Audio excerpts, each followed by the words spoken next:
Buenos dias, damas y caballeros. Nahaharap sa possible 12 years imprisonment, pagkakulong ng 12 taon. Itong si batang kongresista na si Batangas Congressman Leandro Leviste, dahil sa kasong ipinail sa kanya, criminal case ng Department of Energy with regards dito sa programa niya Solar para sa Bayan. Sa complaint nila sa Department of Justice, DOJ na to, seryoso na to, sa Department of Justice National Prosecution Service, the DOE recommended prosecution of SPSB and Solar para sa Bayan Corporation officials for violation of the revised Public Service Act. Puwera kay Leviste, kinasuhan rin nila itong mga executives niya, sila Antonio C. Legarda Sr., baka kapatid ito ni tatay siguro, hindi naman siguro, baka kapatid ni Loren Legarda, Benjamin C. Legarda, Antonio B. Legarda, Hazel Lapuente, and Irma Flavignano. Puro Legarda family pala ito. At according sa records nila, or according sa complaint nila, itong SPC, itong Solar para sa Bayan program or company ni Leviste was granted a 25-year non-exclusive legislative franchise by Congress under Republic Act 11357 to construct, install, operate, and maintain distributed energy sources and microgrids utilizing renewable energy technology in remote, unserved or underserved areas across selected provinces in the country. Itong programa na ito ginawa nila as a direct response during the Duterte administration, as a direct response to the goal of achieving electrification and bringing affordable, reliable power to Filipinos left behind by the country's energy grid. Pero sabi ng Department of Energy, up to this date, it has been almost 7 years since the legislative franchise was granted to Leviste's company. During this period, the respondents, being incorporators, directors, or officers, failed to comply with their obligation under the franchise. Wala daw sila nakita record na nag-apply ito ng permit, licenses, or regulatory approval para magpatayo ng mga solar farm or solar facilities anywhere in the country. Sabi ng DOE, the company of Leviste knowingly and willfully neglected, failed, or omitted to do reforms, perform its obligation under the legislative franchise to provide electric power to consumers and end users in remote or underserved areas. So kung malakas itong kaso, kung Leviste will be found guilty sa kasong ito, he will be fined as much as 22 million, although barya lang yun sa kanya, or imprisonment of up to 12 years. At under sa Republic Act 11357, the franchise is deemed automatically revoked if the Levistes company failed to continuously operate in 2 years. Yun. It is about time.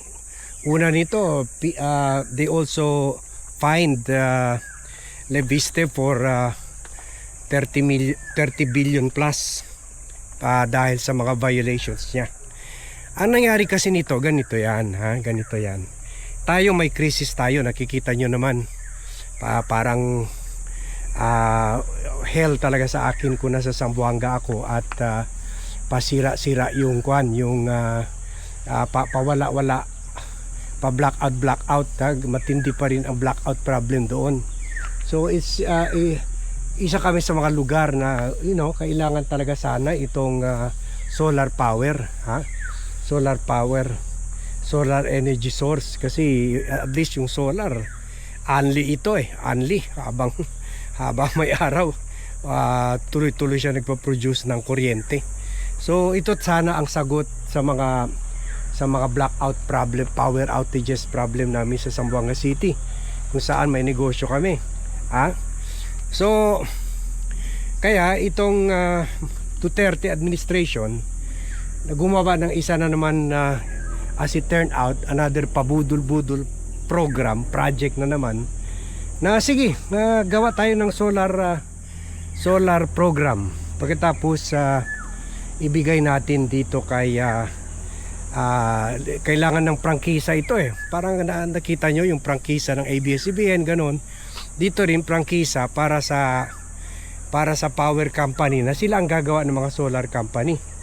In fact, 33 contracts ang binigay sa kanila to establish power or solar farms all over the country. In fact, kung pupunta ka sa Europa, sa Amerika, sa Japan, or developed countries of the world, alos kahit saan, kahit sa isno ng Switzerland, kahit sa isno ng Austria, makikita mo kahit hindi masyado malakas ang araw doon, pero they still put up solar farms, dahil nakakatulong talaga ito sa power needs ng bansa nila. So dapat tayo, itong third world country na nga tayo, ang daming Pilipino hindi pa nakaka-afford ng kuryente, or maraming mga lugar hindi pa nakakonektado sa power grid, kasi lalo na yung mga areas tulad dyan sa Sulu, ganon, Tawi-Tawi, Basilan, ganon. Marami pa mga lugar walang power, so they really need this. Pero kinuha ng gumalaw, presumably ang nanay na si Senator Loren Legarda, to secure a franchise for her son, dahil close siya kay President Duterte. Maganda sana kung nakagawa talaga sila ng mga solar farms, pero 7 years now from the Duterte administration, wala pa rin isang solar farm. Kumbaga hindi pa rin nakakatulong sa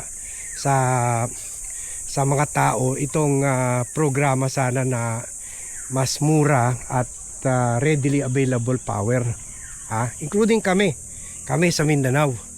So ang ginawa nila Leviste, nila Loren, kumuha sila ng nagmaniobra sila para makakuha ng prangkisa. Pagkatapos wala talaga sila intention para gumawa ng solar farms. Ang ginawa nila, binenta nila itong kalahati ng company sa Meralco. Parang Meralco gagawa ng pero sila parang tubong lugaw. Parang ang role lang pala nila kumuha ng prangkisa kasi may kakayahan sila dahil close sila kay Duterte noon hanggang ngayon. And then para ibenta yung prangkisa. Kaya yun, naging instant billionaire itong si Leviste, Leandro Leviste. In fact, nakakatuwa nga sa debate nila ng anak ni Ralph Recto. this week. Morning, morning. Nagyabang pa sa yung salin niya na billion daw, malaki daw. Billions daw ang salin niya at billion rin binibigay niya sa mga tao. Oo, binibigay mo kasi galing yan sa nakaw. Nakaw ng prangkisa. Ninakaw mong prangkisa. Kasi kung ibang companies kung ibang companies nakuha yung prangkisa na yan, na matinong company, matinong solar company, baka nakagawa na sila ng, kung yung kontrata binigay sa 33 companies kaysa lahat parang ginawang embudo na monopolize nila Leviste. Sana yan 30 companies nakatayo na bawat isa siguro, kung isang solar o dalawang solar farm kada company, meron na tayo 30 to 60 solar farms. Pero wala wala, nothing, dahil nga biktima tayo dito sa racket at pabudol-budol nila Leviste. So kaya nakakasuka tingnan itong si Leviste na nag-morality kwan pa sa mga speeches niya, sa mga press release niya. Parang pinoproject niya yung sarili niya as a moral crusader kuno. Moral crusader, pero alam naman natin na corrupt. Kung yung binabanatan niya nagnakaw ng hundreds of millions, siya naman billions, tens of billions. So tama lang itong kaso na ito. Sana the DOJ will act on this fast at dapat ituloy na yung pag-file ng kaso. Available naman ito, pero sana eventually makulong talaga si Kwan dito, si Leandro Leviste. Kasi kahit kami taga Mindanao, taga Zamboanga City, directly affected kami dito solar power na sana nakakatulong sa amin tuwing blackout. Pwede sila mag-switch to solar power, pero wala kasi biktima rin kami ng pabudol-budol ni Leviste. So yan, thank you very much everyone for watching. Thank you very much for joining me in this vlog. Good morning to all and see you in my next vlog.